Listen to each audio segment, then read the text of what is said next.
E aí, boa noite, boa tarde, bom dia, seja qual for o horário que você venha assistir essa live, que Deus te abençoe grandemente.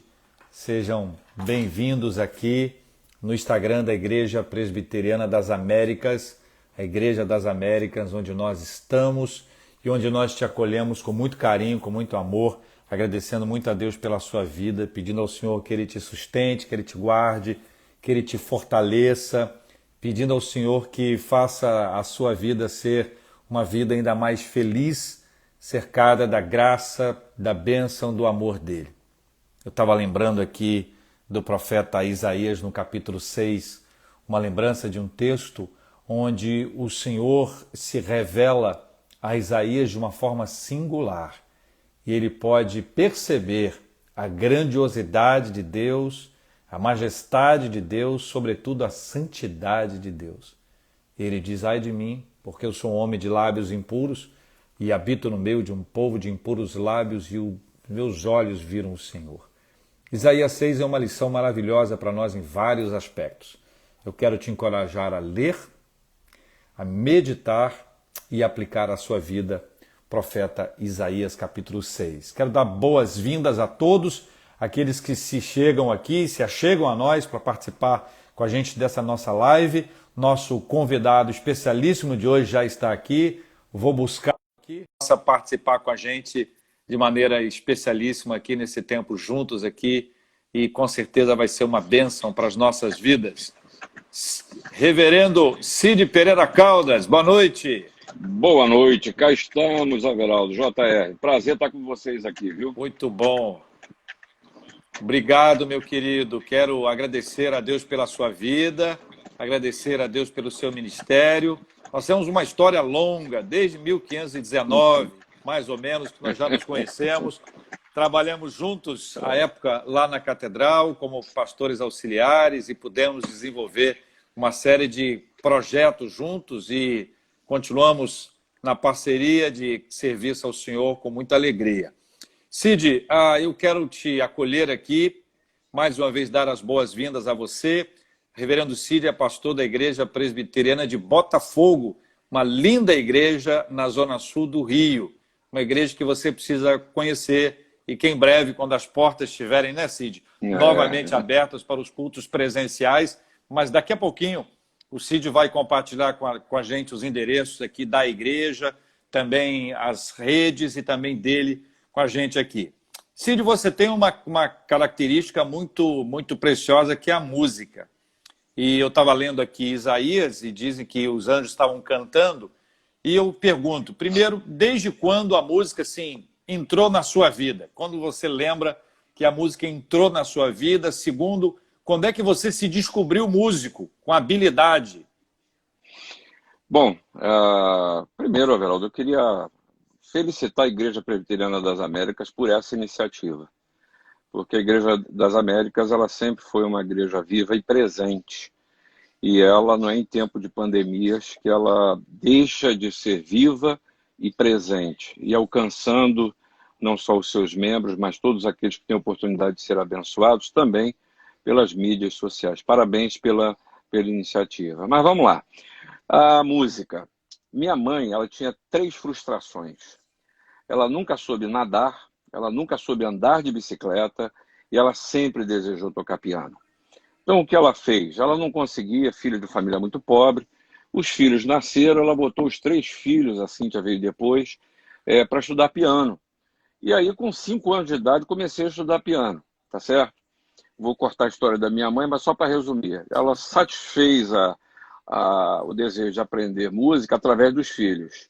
Aprender a nadar, ela já aprendeu na velhice. Quando ela aprendeu a nadar, os filhos reuniram e falaram assim, olha, andar de bicicleta nem pensar.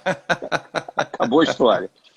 Mas aí comecei a tocar piano, estudar, era método formal, né? E aí quando chegou uns 11 anos eu abandonei, o piano ficou abandonado dentro de casa. E aí depois, aos 13, adolescência, queria tocar aquelas músicas que a gente gostava, então eu fui tentar dar tentativa e erro. E voltei para o instrumento e comecei a ganhar em música popular. Já tinha alguns antecedentes da música erudita e fui conhecer. Aí fui estudar harmonia, fui estudar contraponto, fui estudar uma porção de troços. e me descobri músico e Deus me chamou para o ministério através da música, né? E aí a Uhum. história continua. A história continua. Não sei se você quer que eu continue ou que eu pare por aqui. É nesse ponto aí, continua, porque é muito, muito importante dar essa imagem, né, do quanto a música, quando ela entrou, depois como você se descobriu, e aí quando é que você olhou e ouviu a voz de Deus falando alguma coisa com você a respeito do Ministério da Música.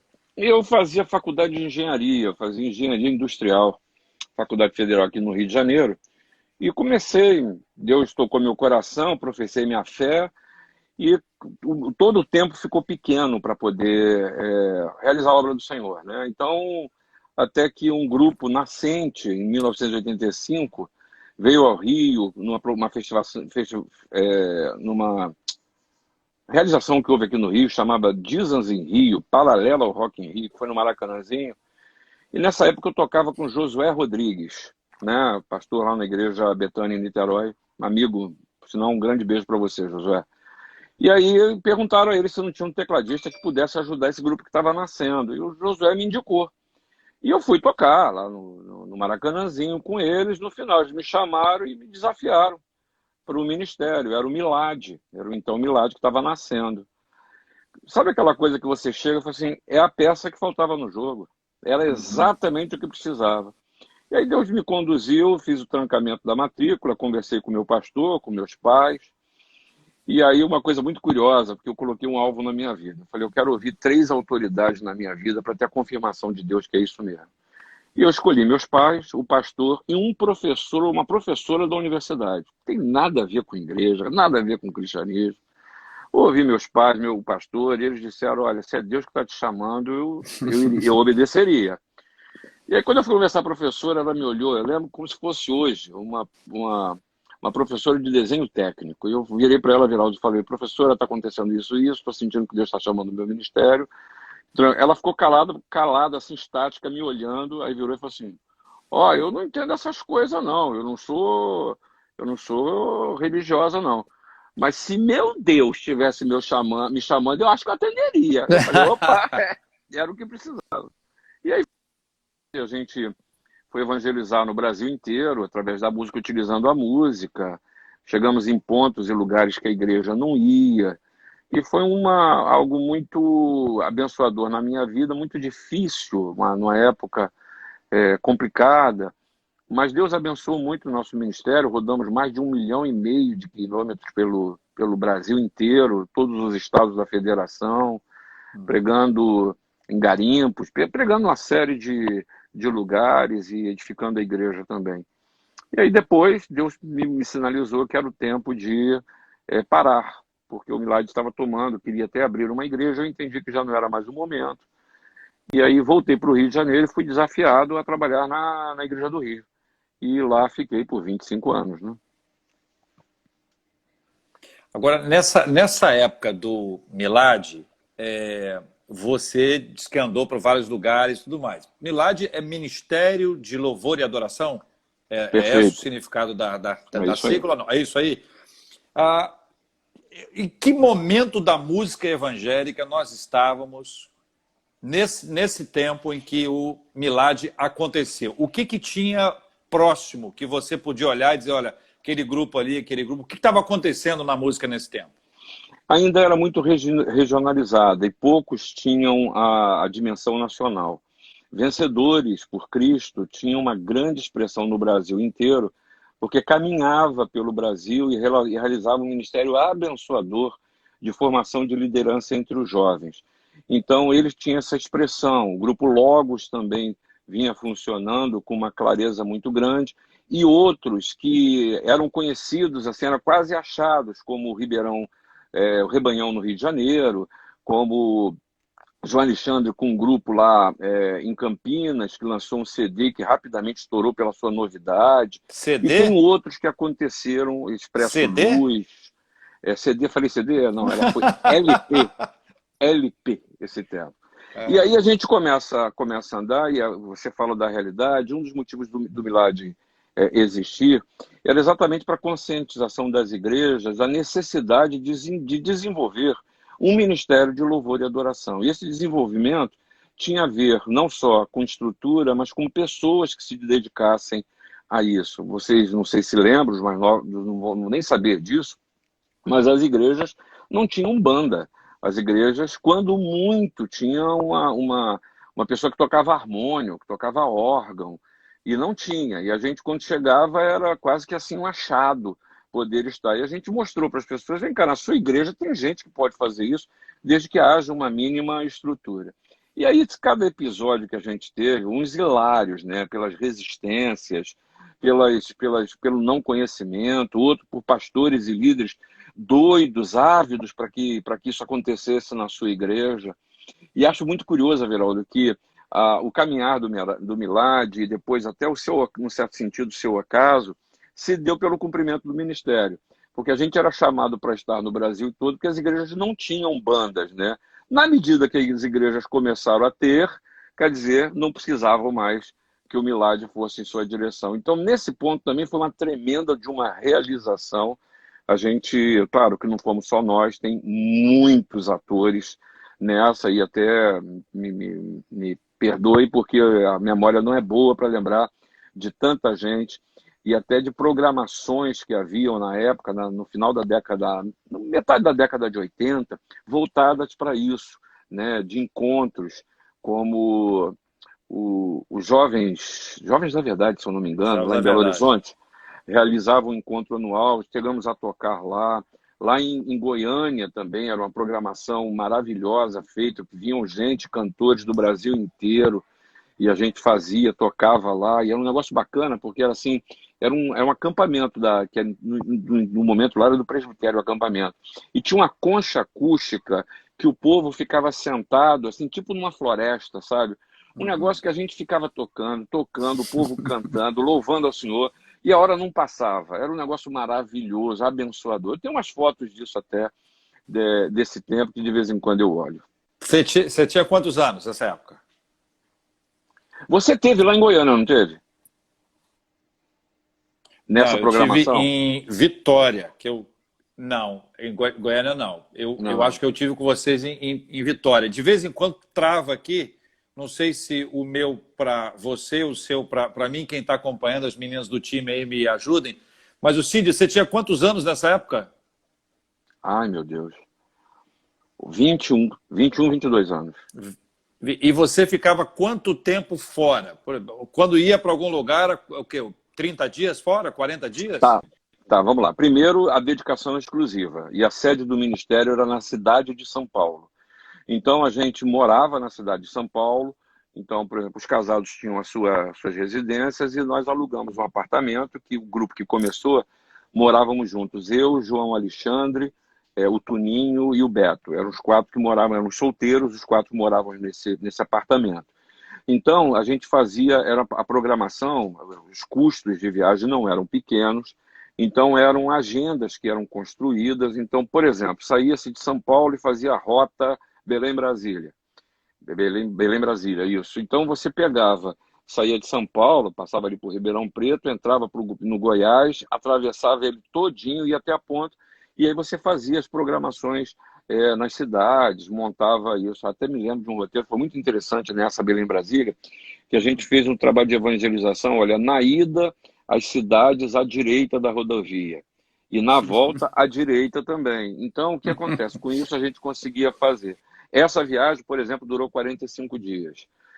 Mas às vezes duravam 30, às vezes durava 15. Isso é tudo tempo fora de casa, porque todos nós dávamos tempo integral para aquele ministério e vivíamos de ofertas voluntárias e daquilo que se amealhava pela venda de LPs e cassetes. Isso. LPs, isso é sensacional, né? Porque agora está na moda outra vez. Deixa eu aproveitar para dar boa noite a todo mundo que está entrando aqui, muita gente chegando. Obrigado, gente. Nós estamos aqui com o reverendo Cid Caldas, pastor da Igreja Presbiteriana de Botafogo, e estamos aqui no Instagram, junto aqui com a Igreja das Américas, interagindo. Boa noite a todos.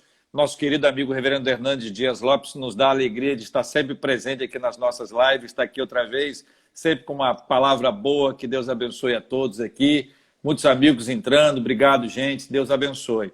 Ô Cid, essa época, como é que era o convívio dentro de um grupo ficando 30, 40 dias fora do apartamento, né? Fora mesmo, na estrada, dentro do ônibus. Como é que era esse ambiente? Como é que era para ter tranquilidade ali? Era possível? Essa pergunta foi a pergunta que me mataram, me destruíram em Belém, né? Nós éramos 16 pessoas que viajávamos num ônibus, né? 16 missionários. E que todo mundo tem a imagem, né? Homens e mulheres de Deus, né? Como até nós pastores mesmo, né? A gente é santo, né? A gente não precisa nem tomar banho, nada disso, porque a gente é santo, né? Então, as diferenças elas afloram. E nessa vez, até numa viagem que a gente tinha ido à Serra Pelada, e muito difícil, desconforto, comendo mal, passando mal. E aí, na ida para Belém, nós íamos ter uma grande programação com a juventude evangélica e da católica reformada, da católica reformada, não, da católica avivada, sei lá, Carismática. carismática. Lá, e era um ginásio, tinha umas 15 mil pessoas nesse ginásio, e a gente foi tocar, e não sei quem inventou, que no final da programação os jovens podiam fazer perguntas para nós. E eu estava no teclado, coisa e tal, e me viram um jovem que queria fazer uma pergunta para o Cid. Pô, não, pode fazer.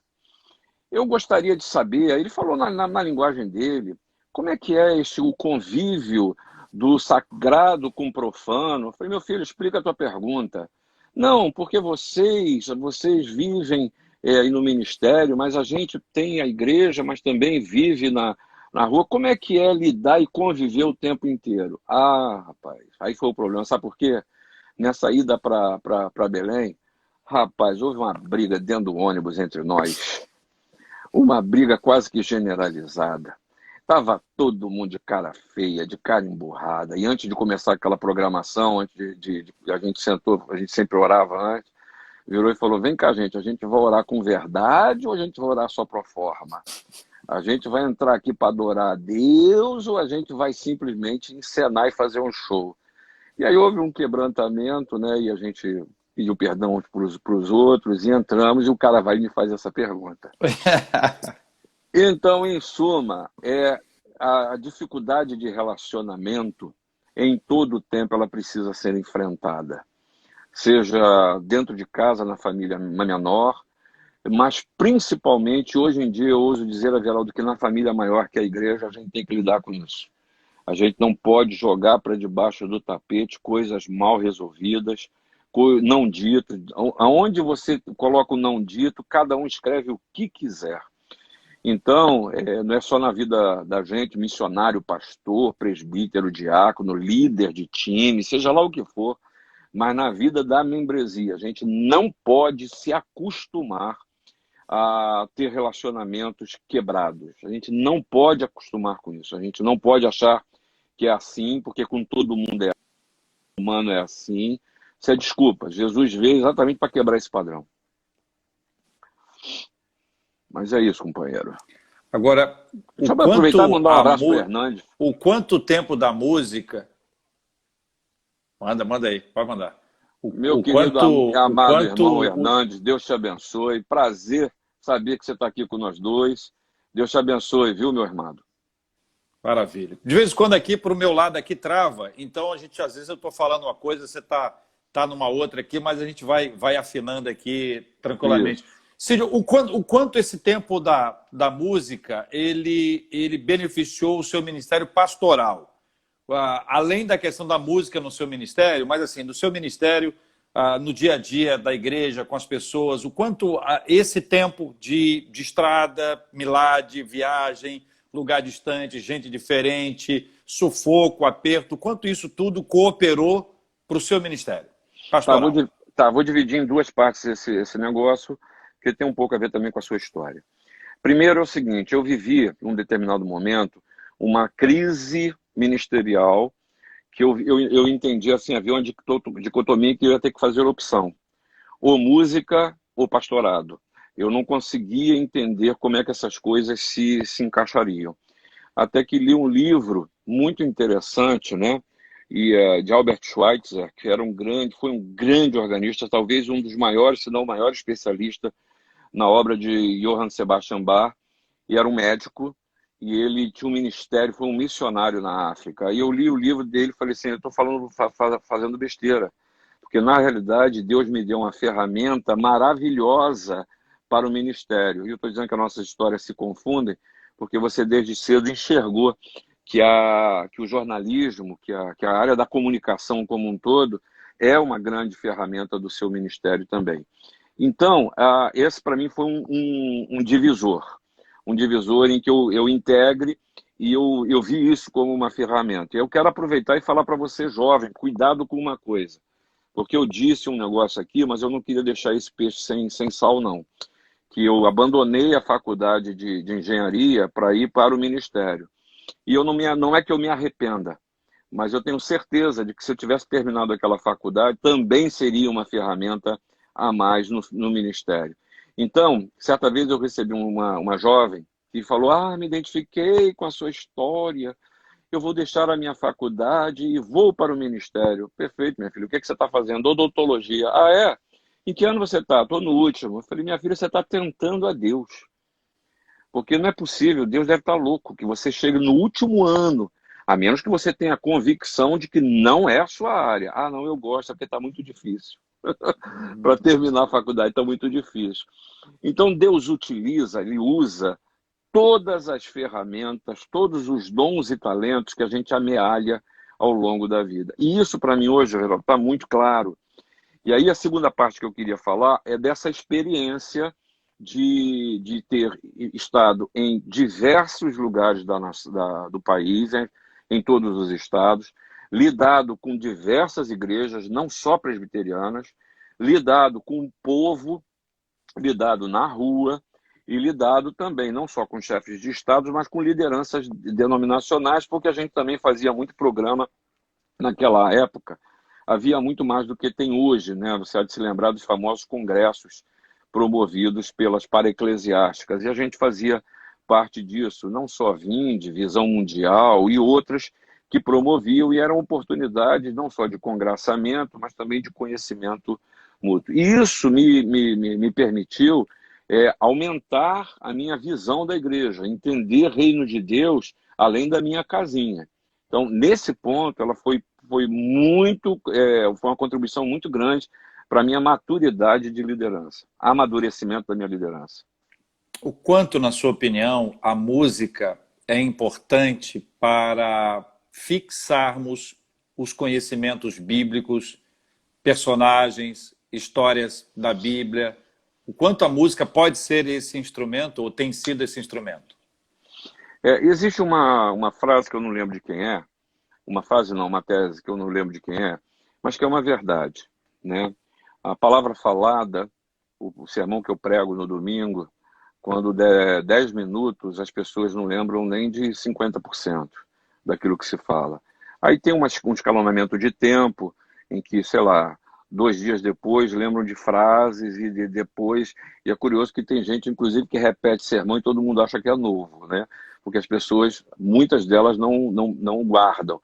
Mas tem gente que anota na beira da Bíblia, né? Anota. Então, anota na beira da Bíblia. E sabe que aquele ali é para comida requentada, saiu da geladeira de novo, né? Mas o que eu acho curioso é que já a música não.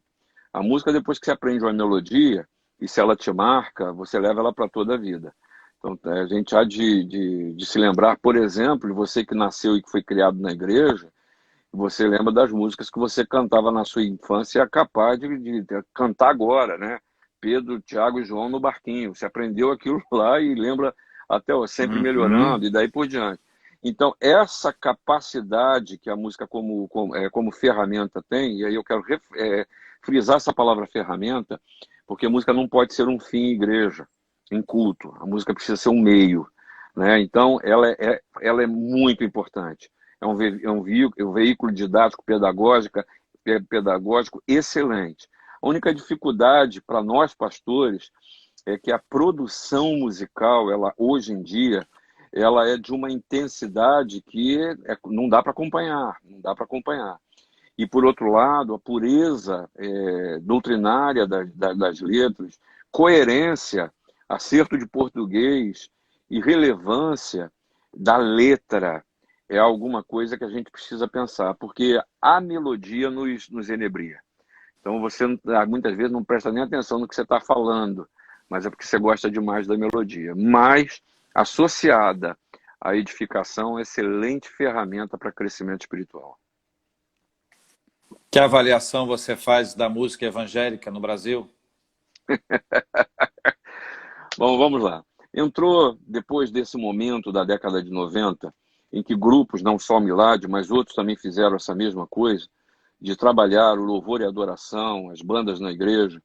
Entrou um outro componente, que nós também trabalhamos isso e promovemos, e acho que esse de Vitória foi até uma programação dessa, que é Criatividade no Reino de Deus, em que a gente reunia é, gente da sua área de comunicação, poetas, cantores, instrumentistas, e o que você imaginar em termos de arte para poder pensar o reino de Deus.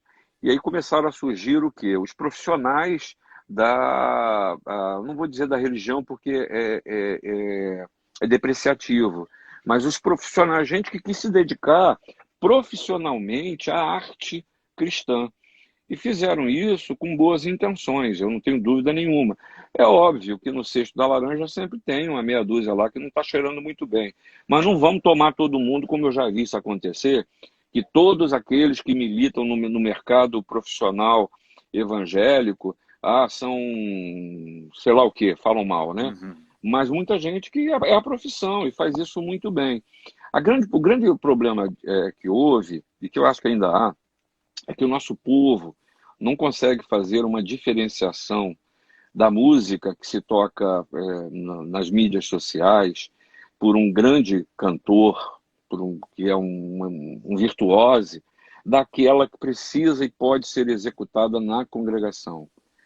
Então isso traz alguma diferença. Eu creio que tem músicas cristãs, de letras que são poesias belas, mas que elas não cabem dentro do culto propriamente dito, e por alguns motivos. Primeiro, se você pega um cantor, e você vai me permitir citar alguns nomes, se você pega alguns cantores como Kleber Lucas, né, e como aquele menino, já até esqueci, hoje minha memória não está boa, do Toque no Altar, são vozes privilegiadíssimas, tá? São tenores com uma extensão de voz muito grande. O homem comum, a mulher comum, na igreja, não alcança esses agudos que eles dão. Então, o que acontece? Não cantam. E, às vezes, a gente hoje tem nas nossas igrejas algumas pessoas que são virtuosas, né? Paulo Franco é um big músico, é um baita cantor. E eu lamento que ele esteja com você, entendeu? Brincadeira. Mas Paulo Franco, ele canta com tranquilidade qualquer dessas coisas. Mas ele tem a sabedoria para entender que o seu canto precisa estar na região em que a igreja consegue cantar, entendeu? Então hoje, para mim, esse é um dos grandes que... É um mercado que não vai voltar atrás, é um mercado que continua em expansão, está buscando outros meios, né? Outros caminhos para poder seguir em frente, mas a quantidade de gente, de material, de oportunidade para tudo quanto é tipo de gosto, eu considero ser uma bênção isso, uma bênção. É óbvio que em qualquer coisa, né, você tem aquilo que é muito bom, que é bom e que é ruim. E às vezes me vem aquela pergunta clássica. Silvio, o que é uma música, como é que chama? O que é uma música que você gosta? Eu falei, boa. Uma música boa. Uma música que seja boa. O que deve ser executada? O que é bom. Mas como é que você classifica isso? Você pode ficar tranquilo, rapaz, que o povo faz isso. O que é bom permanece, o que não é bom passa. Entendeu? Uhum. Dentro dos livros bíblicos, os salmos têm uma musicalidade clara, descrita. Tem algum salmo assim que você tem uma identificação grande com ele, seja pelo aspecto musical, que eventualmente tenha virado uma música, ou mesmo que ainda não seja uma música clara, mas que você tem uma identificação pessoal? Olha, você sabe que os Salmos, o livro de Salmos, o Saltério, é um inário, né? É o inário do povo de Israel, em que você tem ali poesias, letras de música, que todos eles são letras de músicas.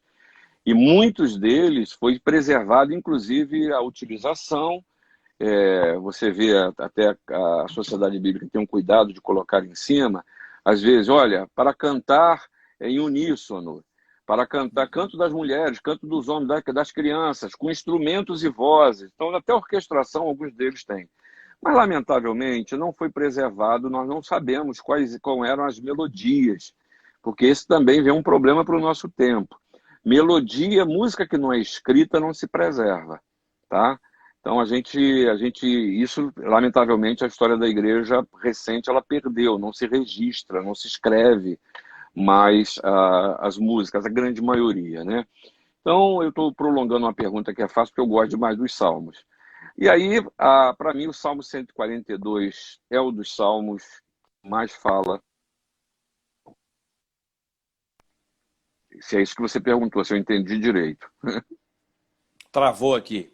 O Salmo 142. 42, isso. 142. Você nessa sua experiência com os Salmos, e aí, naturalmente, Davi, né? Ele aparece, não é o único, claro, mas ele aparece de forma especial. Tem algum episódio do Antigo Testamento que envolva Davi ou não, com o qual você tem assim pode ser uma coisa recente, pode ser uma coisa agora, pode ser uma coisa de muitos anos, que sempre é uma história, um tempo que traz à sua mente uma lembrança de um texto do Antigo Testamento que te é muito caro?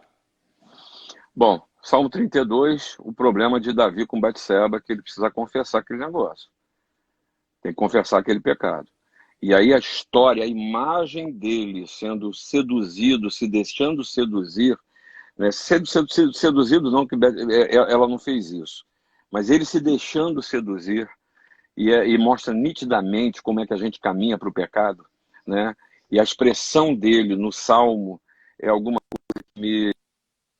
Aquilo ali vai fundo no coração. Outro, e foi até a pregação que eu fiz domingo, sem ter necessariamente um salmo específico, é quando ele, cansado de ser perseguido por Saul, ele se esconde na caverna de Adulão. Ali, meu amigo, ali é aquela coisa mesmo de: Senhor, o que eu fiz? O que está acontecendo? E a gente ouve também: espera em Deus, auxílio e Deus meu.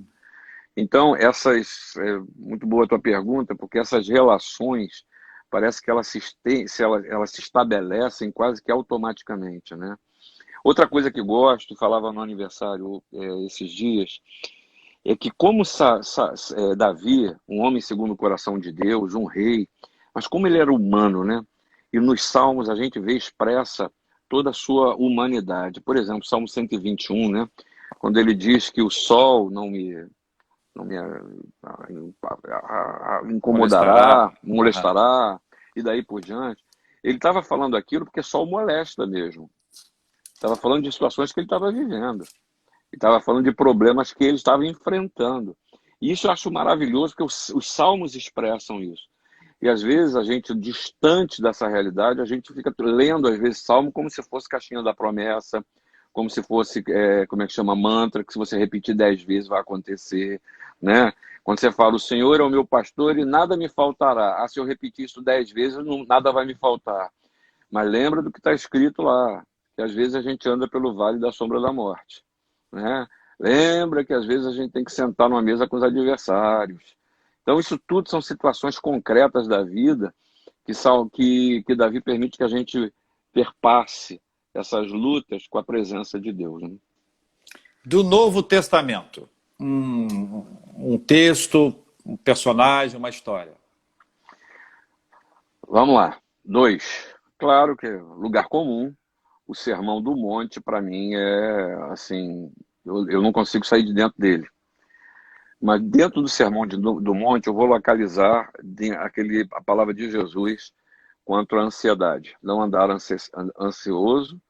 Lá no meio ele diz: Deus conhece, sabe das suas necessidades, né? Então, a consequência é o seguinte: ó, deixa para cada dia o seu mal, que Deus está lidando com o tempo. E o segundo momento é Paulo, quando depois, na carta aos Romanos, ele fazia aquela exposição magnífica, né, que a gente se vê ali dentro, em toda a nossa expressão, humanidade, forma de pensar. Ele chega no capítulo 12 e nos convida, né? Rogo-vos, pois, que apresenteis os vossos corpos como sacrifício vivo, santo e agradável a Deus, e que seja esse o vosso culto espiritual. E não vos conformeis com este século, mas transformai-vos pela renovação da vossa mente. Ou seja, muda, transforma, metamorfoseia. Se você continua a pensar da mesma forma, está errado, tem que mudar. Sabe por quê? Para experimentar qual seja a boa, perfeita e agradável vontade de Deus. Esse texto, os dois, na minha vida, são constantes, de lembrança, Você, né? você acha que a ansiedade é, de fato, o, agora não sei se é o mais, mas um dos problemas mais graves que a gente enfrenta e até que agora é multiplicado por conta das nossas dificuldades de mobilidade? Você entende que essa é uma realidade dos nossos dias? Aí eu quero conectar, lembrando desse texto, ou lembrando do próprio apóstolo Paulo, ou mesmo de Pedro, os três falando sobre o mesmo assunto em momentos diferentes, em histórias diferentes, né? E a gente vê que se esse era um assunto para aquela época, já havia alguma coisa relacionada a esse tema. E hoje, qual é a resposta do evangelho para a pessoa que vive ansiosa? Tá, o que eu queria dizer primeiro é o seguinte: isso é alguma coisa que está me preocupando demais, mas demais. Porque é o seguinte, quando começou esse negócio de isolamento social, foi uma festa, né? Foi uma festa, virou, meu irmão, é férias coletiva. Eu me lembro aqui no prédio, o síndico, eu não sei porque me botaram aqui no negócio de um conselho, de não sei o que, o síndico chamou agoniado, porque uma vizinha levou 16 adolescentes para casa dela, todo mundo para piscina, futebol, churrasco. Ou seja, era uma festa, tava uma alegria, isolamento é o que todo mundo queria, né? E aí pronto, aí o tempo passou, o negócio para proibido aqui, proibido ali, não fecha, não abre, fecha aquilo, faz assim, o pessoal começou a ver que o negócio estava mudando, né? Então agora home office virou o assunto. E aí todo mundo começa a trabalhar e trabalhar até demais, né? E outros querendo procurar significado nesse tempo. Só que se a gente for fazer um gráfico do ânimo, do ânimo das pessoas, a gente vai ver que agora nós estamos passando por uma queda perigosa. Perigosa, que é o seguinte, que é aquilo que é a história do homem, é a falta de perspectiva. A gente quer saber qual é o final da história. A gente quer saber em que isso vai dar. Como é que vai terminar essa história? E aí, Everaldo, tem uma conexão com a Bíblia que eu acho magnífica. A primeira, que essa é a ânsia dos homens durante toda a história da humanidade. E a resposta de Jesus para a gente é: não vos compete conhecer tempos nem épocas. Mas Jesus não deixa sem resposta. Eu sou presente. Eu venci o mundo. Eu não vos deixo só, eu lhes envio um consolador. Então, esse tempo é um tempo pode chamar de baixo astral, pode chamar de um exacerbar da ansiedade, de gente chegando à depressão, que não é necessariamente a depressão química, tá? É claro que sempre propicia isso, a necessidade, inclusive, de um tratamento médico sério, mas gente que está perdendo ânimo, perdendo ânimo.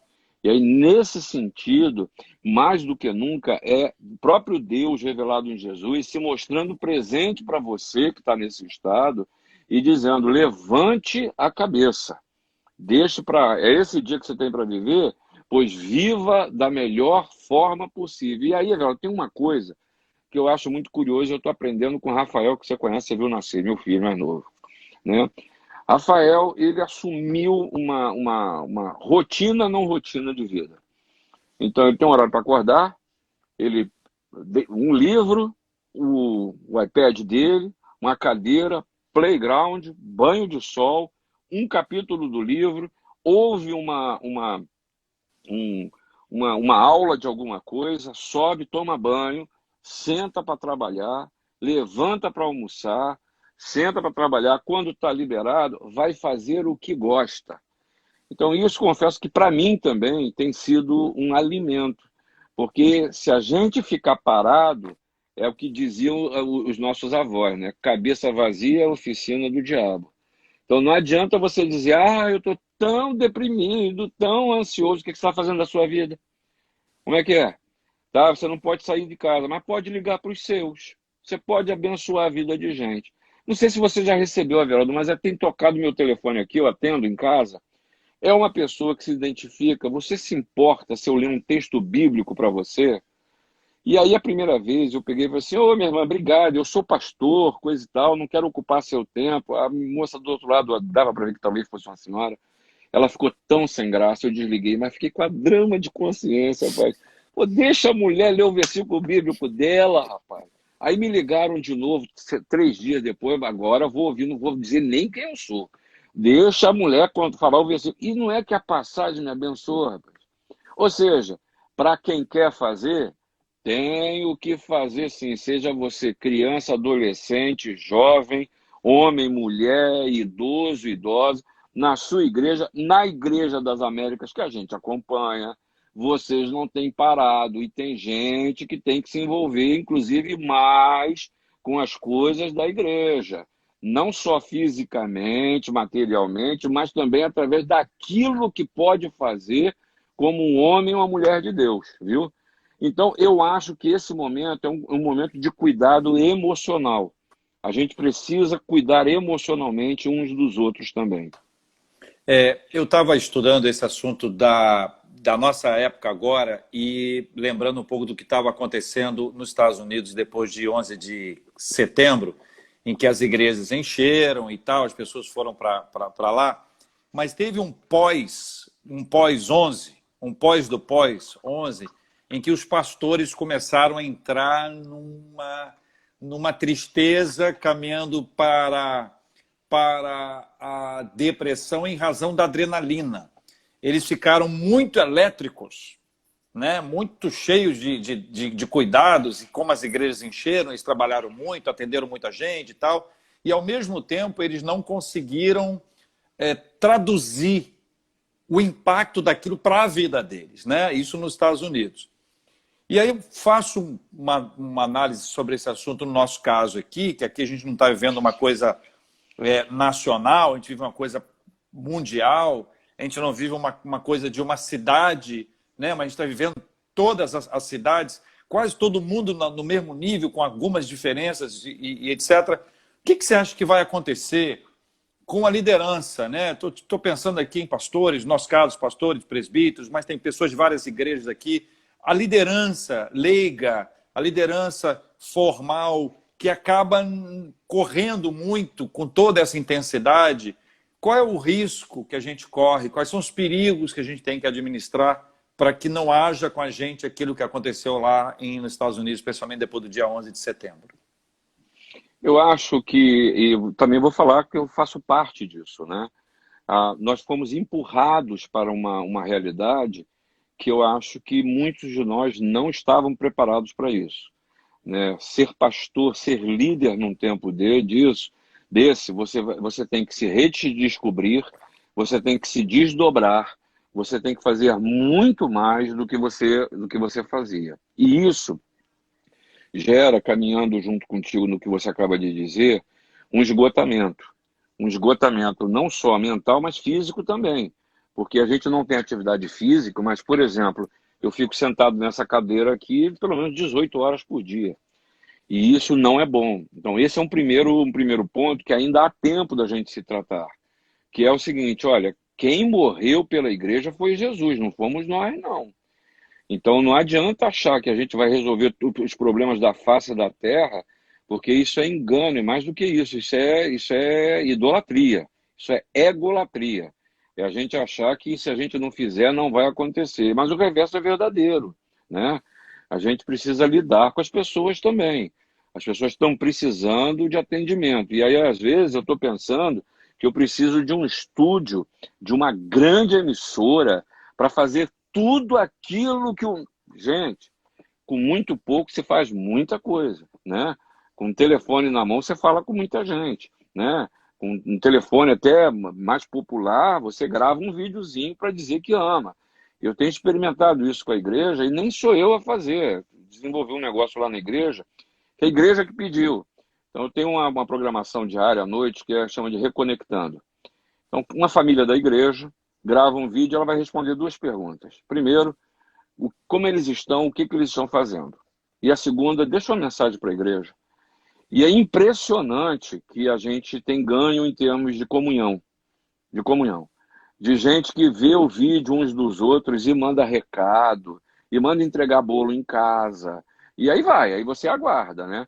E eu tô nessa também. Às vezes eu tenho que ir lá buscar minha pamonha, que nego fez para mim. Eu tenho que buscar minha pamonha, que afinal de contas ninguém me É, ferra. Ou seja, a gente pode envolver o povo quer ajudar, o povo quer fazer. Então, não vamos segurar isso tudo na mão.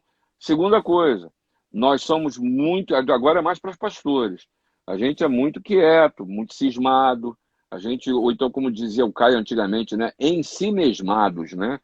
Então, isso aí é um problema. A gente já vinha e a gente fez alguma lembrar disso, voltadas para isso, a Ilmer nos abençoou com a palavra deles, falando sobre não só a pastores que passando por depressão ou absolutamente entrando em pane. Acho que esse tempo acelera isso e o pós mais ainda.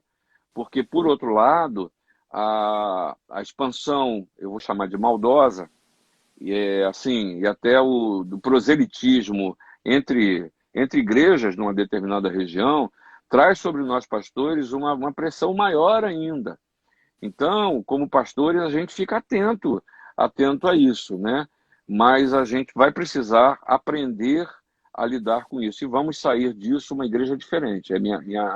Não sei se pessoas diferentes, mas uhum. uma igreja diferente, nós vamos sair disso.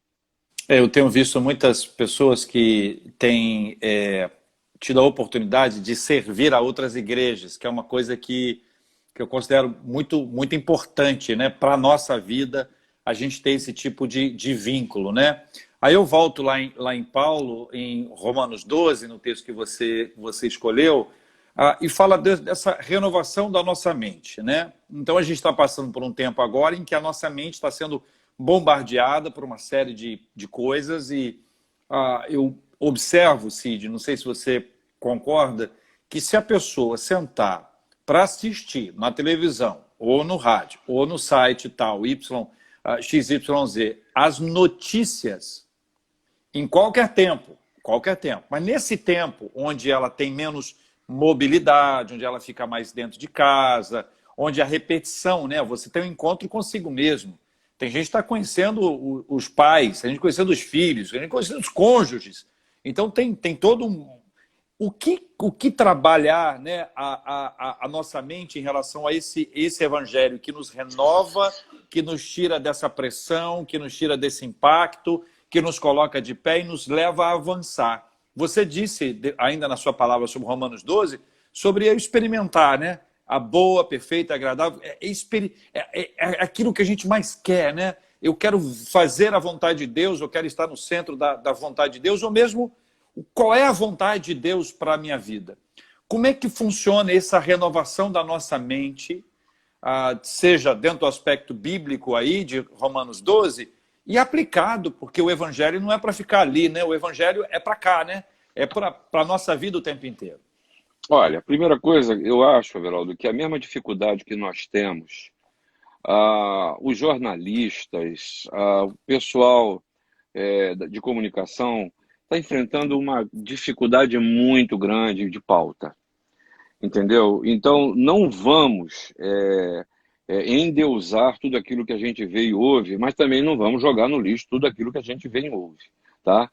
Mas eu temo muito que é o seguinte, a gente faz aquilo que a gente recebe, né?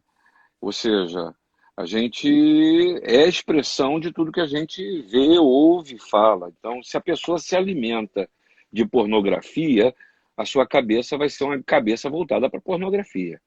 Se a pessoa se alimenta da palavra, a sua cabeça vai ser voltada para a palavra. Se você está se acostumando a se alimentar só de notícias ruins, só daquilo que destrói, só daquilo que lhe joga para baixo, você vai desenvolver uma maneira de pensar assim. Então, nesse sentido, Paulo nos ajuda muito. Eu acho que até quando ele falou da transformação da mente, ele nos convida a não só manter, mas desenvolver um senso crítico para a realidade, né? Vem cá, peraí, vamos analisar isso direito. Até onde? Eu não estou viajando. Não é assim. Se Deus faz tudo novo e a coisa não está bem, peraí, calma aí, eu tenho que tirar os olhos daqui agora e olhar para frente, e olhar para cima, e olhar para diante. Ou seja, essa transformação, essa metamorfose é um exercício contínuo da nossa maneira de ser, de pensar e de agir, né? Porque a gente não pode desconectar essas três coisas, ser, pensar e agir, a gente tem que manter isso de forma conectada. E mais do que nunca, isso eu acho, sinceramente, que dói. Mas é um benefício desse tempo. Porque todos nós estamos um pouco mais introspectivos e reflexivos. E a gente precisa. Nesse ponto eu tenho dúvida, mas eu acho que um grande benefício para sair disso aqui é que talvez haja muitas pessoas que sofrerão uma transformação de vida sem igual. E a minha oração é que essa transformação seja para o bem em direção a Deus. Mas eu temo por pessoas que, infelizmente, não optarão pela melhor parte. Cid, fala para gente, por favor, as mídias da igreja, os horários de culto, o que está disponível no Face, no YouTube, o que tem sido para que a gente possa estar conectado aqui. Tá, com a membresia da igreja, eu desenvolvi os grupos, o WhatsApp é a maneira mais objetiva, mais direta de falar. Nós estamos mantendo todas as programações da igreja, as internas através de aplicativos de reunião, mas também mantendo alimentado o Facebook, nós temos a página da igreja lá, Igreja Presbiteriana de Botafogo, também o YouTube, nossos cultos, primeiro a gente estava fazendo gravados, e agora, desde domingo passado, fizemos o primeiro ao vivo. Foi o caos, rapaz.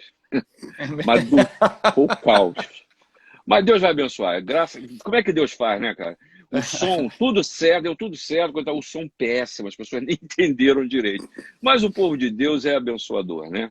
E aí o que acontece? Sabe o que aconteceu? No próprio domingo eu recebi oferecimentos e amanhã eu vou estar reunido com uma equipe técnica que eles falaram o seguinte, não, peraí. Nós vamos... E não é gente da igreja, não. Nós vamos montar isso para o senhor, vai ficar tudo certo. Então, nossos cultos no domingo às 10h30 serão ao vivo e às 18 horas nós estamos colocando no ar. Estamos colocando no ar também todas as aulas da escola dominical. Então, não só de adultos, mas das crianças também. E lá nós temos por faixa etária as atividades voltadas para a faixa etária. E eu estou muito feliz porque a presença e cada vez mais o compartilhar de pessoas da programação para a infância tem sido muito grande. Isso me dá uma alegria muito grande ao coração. E também o Instagram a gente tem explorado. Ainda não chegamos a fazer lives, mas nós temos explorado para a divulgação desse nosso material. E as suas redes pessoais? Bom, eu estou no YouTube, eu estou no Facebook, muito pouca ação no Instagram e comecei agora no YouTube. O primeiro post que eu coloquei, por incrível que pareça, foi até do Miládio, a primeira viagem que a gente fez a Serra Pelada, né? Então a imagem não está boa, mas para efeito histórico, nós ali pregando o evangelho para 80 mil homens numa vez só, numa pista de aviação, aquilo ali, cada vez que eu olho aquilo ali ainda dá para arrepiar. Mas eu estou engateando nessas mídias, mas Deus há de me iluminar para lidar com isso. Tá muito bom. Cid, naturalmente você tem muitas músicas em mente, né? No coração. Eu queria pedir para você, a gente já está quase encerrando, daqui a pouquinho a gente vai Peraí, cantar não, Everaldo, aí já é demais. Calma aí. Eu quero dizer para o pessoal que essa live vai estar disponível já no canal do YouTube da Igreja das Américas. Eu vou botar, eu te mando depois, Cid, para você também especificamente, mas dizer para o pessoal que daqui a pouquinho vai estar disponível no canal do YouTube da Igreja das Américas, essa nossa live aqui, minha com o Cid. Isso aqui é uma amizade de muitos anos, uma história longa e com muitas experiências boas e abençoadoras. Cid, música, fala aí. Alguém aqui na nossa live perguntou se você canta. Eu não perguntei nada. Você viu? Aí, tá Você vendo? até deve ter visto quem, né? Não sei se Não você vi, viu não. quem. Alguém querendo provocar, né? Colocar Ah, aí tá. Ah, tá. Ah, tá bom, tá bom. botar uma pilha aí. Mas Tá. é o seguinte, foi o Samuel Vitalino. Tá aí, tá de zoeira aqui, tá de Tá, zoeira. deixa ele. Mas Cid, escolhe uma música aí, não precisa cantar efetivamente, não. Mas uma música, a não ser que você queira, fica à vontade.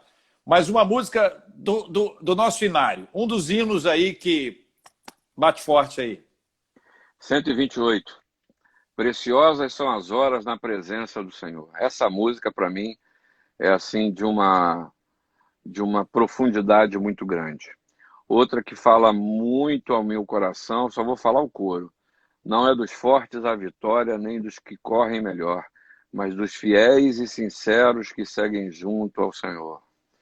Também, bom, aí você destampou, vamos lá.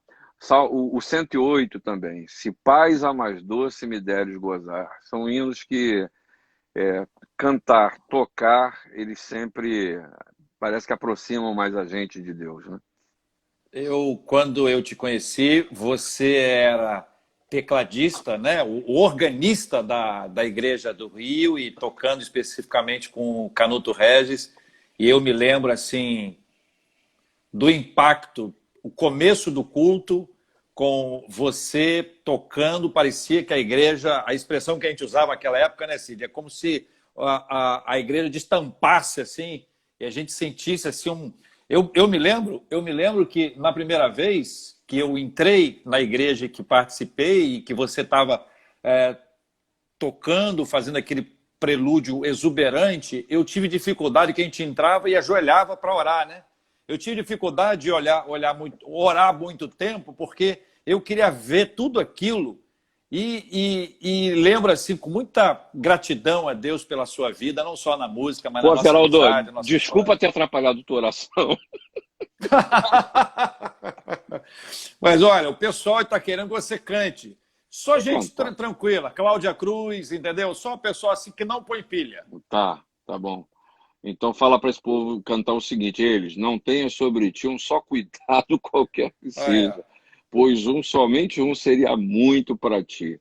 É Deus, vai. somente Deus, viu, meu? Deus te abençoe, minha filha. Vai. Viu, Cláudia Cruz? Tá aí, ó. Tá escolhendo o jogo. Ô, É, Cid, cara, um abraço, que Deus obrigado. te renove, fortaleça o tempo inteiro. Dizer para o pessoal que as redes da nossa igreja, Igreja das Américas, procura só por isso e você vai encontrar Face, YouTube, Instagram, Twitter. E eu quero pedir a você que ore. A gente tem 2 minutos para a gente orar e a gente ora e eu quero também que você se despeça. Muito obrigado, meu irmão. Obrigado por estarmos juntos, conversarmos e abençoarmos, se possível, o povo de Deus. Que Deus possa ser com cada pessoa que passou por aqui e que sejam renovadas as suas forças naquele que a gente espera, o Senhor. Claro, se você quiser nos visitar, Rua da Passagem 91, Igreja Presbiteriana de Botafogo, agora não, né? Mas que a gente continua agindo procurando a sabedoria de Deus e a segurança necessária para lidarmos com esse tempo. Então é um privilégio estar aqui com vocês. Obrigado, querido. Ora com a gente. Vamos orar. Senhor, nosso Deus, nosso Pai, quero te agradecer por esse instrumento, por esse meio, por essa oportunidade para estarmos juntos conversando sobre as tuas coisas e falando ao coração das pessoas. Quero pedir que o Senhor continue a abençoar a Igreja Presbiteriana das Américas, a Igreja Presbiteriana de Botafogo, ordenando, Senhor, as coisas, as situações, porque sabemos que essas igrejas te pertencem, elas são tuas. Dá-nos da tua direção, a minha Veraldo, na condução do teu rebanho, dá-nos sabedoria. Mas, Senhor, ser com o povo, ser com a nossa cidade, o nosso país, o mundo. Eu quero clamar ao Senhor uma vez mais. Senhor, muda a nossa sorte. Tem misericórdia de nós, Senhor, não só trazendo consolo àqueles que têm perdido seus entes queridos, Senhor, curando aqueles que estão enfermos, mas, Senhor, ajuda-nos a passar por essa pandemia. Livra-nos do mal, ó Senhor. É a nossa oração no nome de Jesus. Amém. Amém. Tchau, meu irmão. Valeu, Deus abençoe. companheiro. Um abraço. Tchau, gente. Boa noite.